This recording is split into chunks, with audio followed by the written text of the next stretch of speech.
Assalamualaikum warahmatullahi wabarakatuh. Bersama saya Amsal Junid dalam kuliah seri Sistem Informasi Akuntansi dengan topik perancangan rinci sistem. Dalam menyiapkan rancangan rinci sistem, kita perlu mengikuti langkah-langkah logik berikut.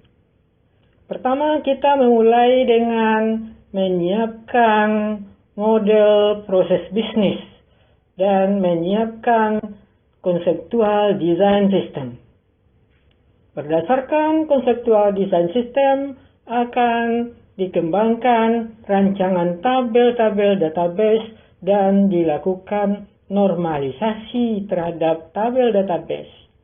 Selanjutnya, kita akan menyiapkan rancangan input dan output sesuai dengan pandangan user. Kita menyiapkan rancangan basic system.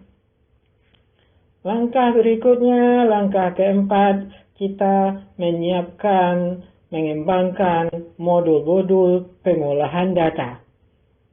Langkah kelima yaitu menyiapkan spesifikasi pengendalian sistem.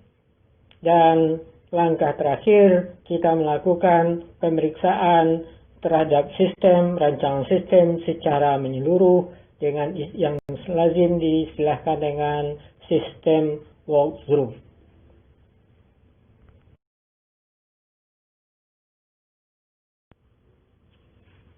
Dalam menyiapkan rancangan rinci database, kita dapat menggunakan data modeling atau dikenal juga dengan istilah entity modeling. Dalam entity modeling, kita menggunakan tool utama yang disebut dengan entity relationship diagram.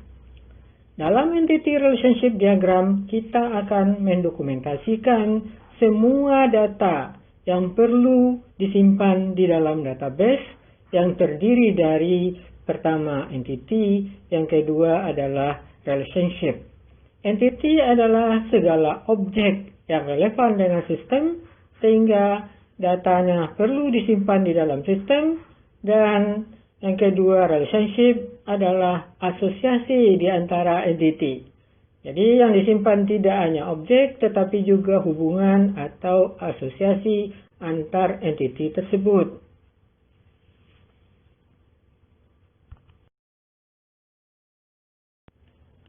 Berdasarkan ERD atau Entity Relationship Diagram, kita akan menyiapkan rancangan tabel.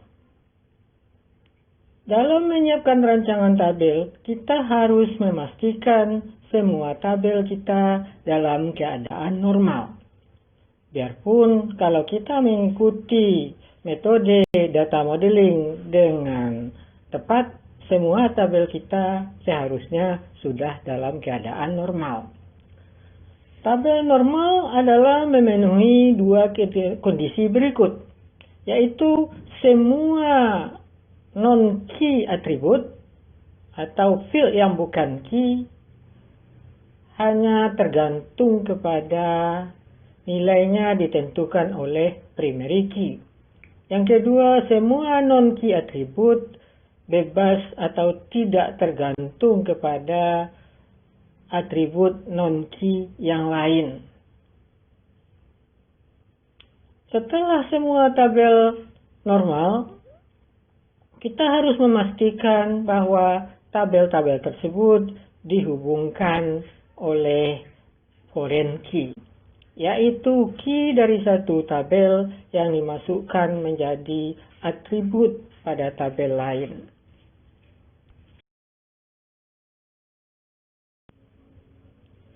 Dalam penyajian output, tersedia banyak alternatif formatnya. Bisa dalam bentuk tabel, dalam bentuk gambar, dalam bentuk deskripsi, dan dapat juga dalam format hard copy maupun hanya dalam bentuk tampilan layar. Sehingga perancang output harus memastikan format yang sesuai dengan kebutuhan, sesuai dengan keinginan dari user.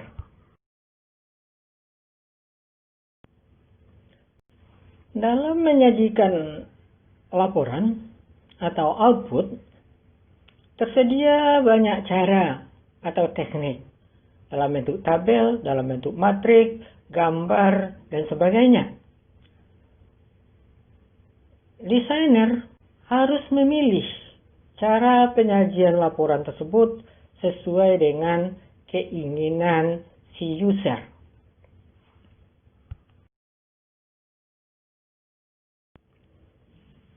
Dalam merancang data input, kita dapat memilih beberapa alternatif, yaitu menggunakan peralatan input yang otomatis, yang dapat membaca data langsung dari sumbernya, atau menggunakan peralatan input yang tidak otomatis, di mana si user harus mengkodekan ke sistem.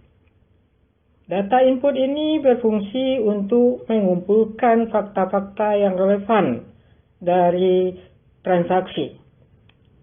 Ada 3 jenis data yang perlu diinputkan ke sistem, yaitu sumber daya, kejadian, dan agen atau pegawai atau eksternal agen yang terlibat.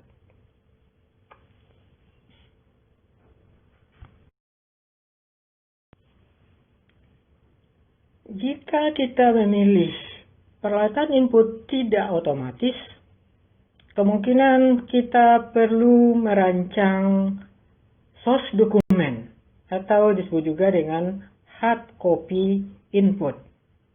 Untuk merancang source dokumen atau hard copy input, kita perlu mempertimbangkan hal-hal sebagai berikut.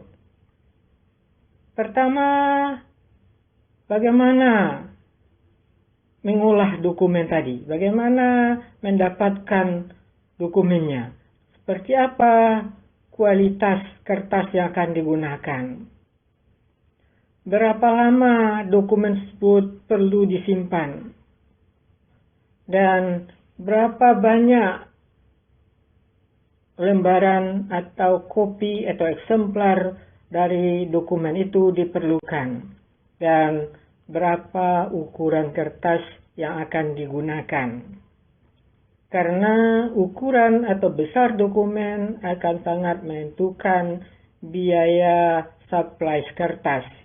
Dan kalau kita tidak tentukan dengan tepat, dapat terjadi pemborosan yang signifikan. Di layar ditampilkan perbedaan antara electronic input dengan penggunaan source dokumen.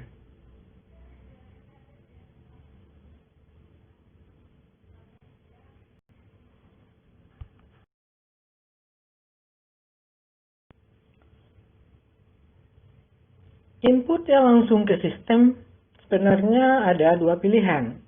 Menggunakan peralatan tertentu, seperti menggunakan kode batang dan pembaca kode batang, barcode dan barcode reader, atau bisa juga menggunakan intelligent form, di mana user akan mengentri data langsung ke komputer seperti layaknya mengisi sebuah formulir atau dokumen, yang memiliki fasilitas untuk melakukan online editing, untuk melakukan kalkulasi-kalkulasi yang otomatis.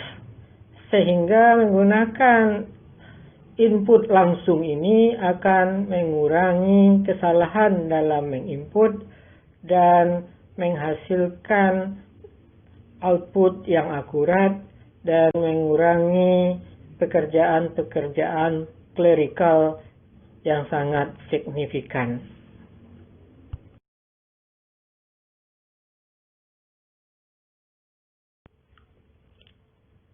Untuk peralatan input otomatis tersedia banyak pilihan yang harus sesuaikan dengan keadaan atau kondisi.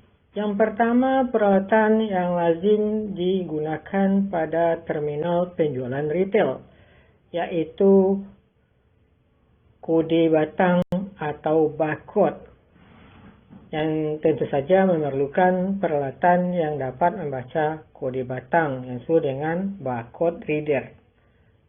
Ini adalah sejenis scanner. Yang kedua adalah layar sentuh. Yang ketiga menggunakan mouse. Yang keempat menggunakan peralatan yang dapat recognize, membaca karakter dalam bentuk magnetic ink.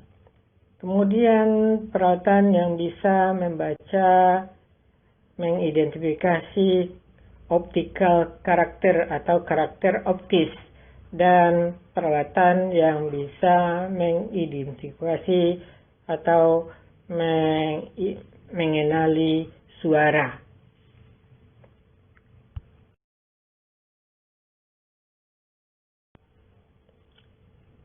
Dalam perancangan proses, kita mulai dengan menyiapkan functional diagram. Functional diagram biasanya juga disiapkan berdasarkan konteks diagram. Kemudian functional diagram, setiap fungsi, setiap proses yang ada di dalam functional diagram kita pecah sehingga tercipta proses subproses yang lebih kecil, yang rinci. Yang ini akan menjadi dasar bagi kita menyiapkan diagram struktur. Dari diagram struktur akan kita siapkan blueprint dari program komputer dari setiap modul yang diinginkan.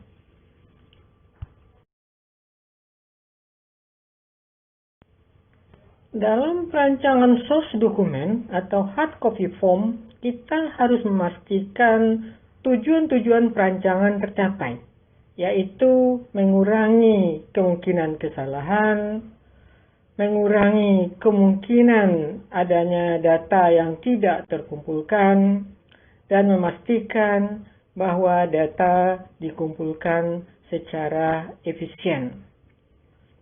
Dalam perancangan hard copy form atau source dokumen, kita harus memastikan bahwa space yang tersedia cukup untuk mengisikan data yang diperlukan. Dan semua data sudah terkumpulkan di dalamnya, artinya tidak ada data yang tertinggal. Dan dalam perancangan source dokumen harus disertai dengan petunjuk pengisian.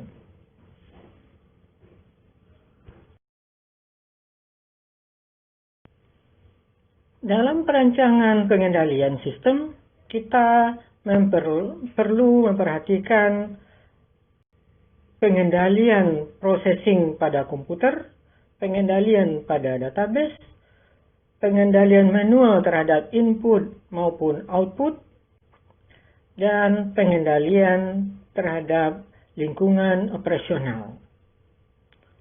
Semua langkah-langkah ini harus memungkinkan tim perancang sistem menelaah, memodifikasi, dan mengevaluasi sistem pengendalian yang ada sebelum dia benar-benar diwujudkan dalam program komputer.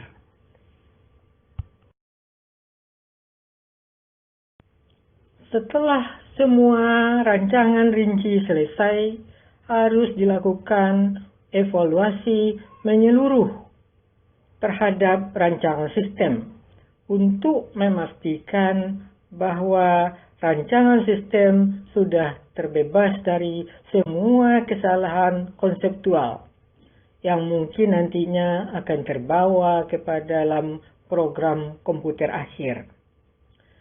Dapat dibentuk satu tim yang disebut dengan Quality Assurance Group untuk melakukan evaluasi rancangan sistem secara menyeluruh ini.